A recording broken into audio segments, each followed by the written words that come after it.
Hey there, April with April Liberty Yoga Inclusive. And something I don't talk about very often is my husband and I have an import business. And we import things like this Buddha. So I want to use my Buddha, and I should tell you the name real quick. It's called Nomadic Import Traders. You feel free to check it out if you'd like. So I'm going to turn Buddha to the side. And he's not life-size, but he's pretty big. So I'm using him as an example to show you alignment today for your meditation. So let's go over there and check out Buddha.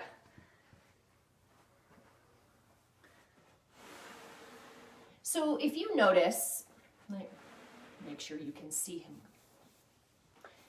Buddha is sitting down in the traditional lotus position. So his feet are folded up like I showed you in the video where we compared the different types of seats that you can take in your meditation. So he is in full lotus. But I want to talk about his alignment because it's perfect. So his head is pulled back. And the reason I can see that is because his ears are lined up directly with his shoulders. So sometimes there's a tendency to kind of push your head forward. We need to pull it back so that you get this straight line, which also takes pressure off your neck. So if you're finding that your neck is kind of sore after meditating, try pulling your ears back over your shoulders. If you see his back perfectly straight, he is not bowed out in his lower back. So let me show you what this looks like. And I'm going to talk about the meditation cushion in a minute, because for some of us, the meditation cushion will correct some of these alignment issues. So if I'm sitting here and this is what my legs are doing in my meditation, then most probably my back is also going to round. So this isn't exactly the most comfortable position to sit in. So we want to sit up nice and straight and tall through the lower back, which is what Buddha has here. The other thing I talked about was knees high. So some people don't have the flexibility to get their knees down when they're sitting, which is exactly what he's showing. So when the knees are at the level of the hips or lower, you're going to be much more comfortable sitting here for a long time. And then he has his hands in the traditional earth witness, which is one hand in your lap and the other one touching the earth. And the story behind this is when the Buddha was on his way to being enlightened and he was sitting under the Bodhi tree, all of the darkness was coming to him. And the darkness was asking him, why do I need to let you be? Why should you be enlightened and nobody else? Why, well, not nobody else, but why should I let you be enlightened, basically?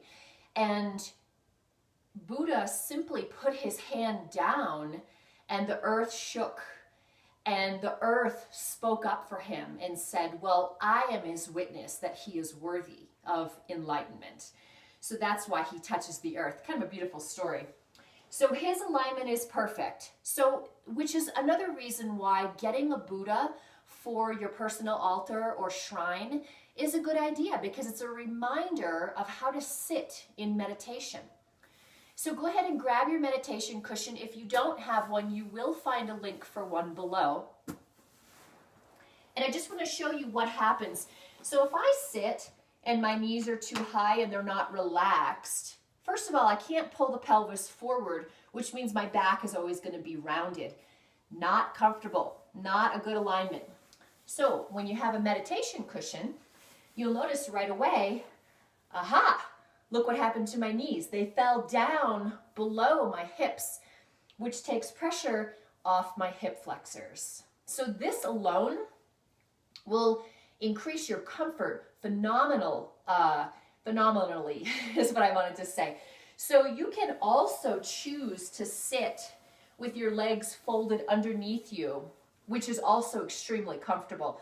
Look at my other videos about stretching out the feet, because the feet this might be a lot for your feet here. So once you make them nice and soft and comfortable, you can feel free to sit here for as long as you like. That is what I have for you today.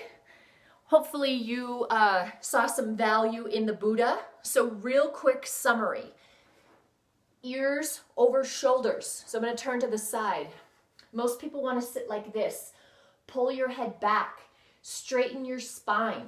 Pull in your belly button. Pull that chin back. Ears over shoulders. And then take a look at your knees. If they're popped up higher than your hips, you want to sit on a meditation cushion or something, sit on something, so that your knees fall down in rest. Otherwise, after meditating, after sitting there, you're going to notice that your hip flexor, which is that front part of your hip, gets really bound up and uncomfortable. So doing that will release those muscles. And then you can sit there all day if you'd like. All right, I'd like to thank Buddha for being my wonderful model. He doesn't get out much, so he's a little shy. Okay, take care. See you soon.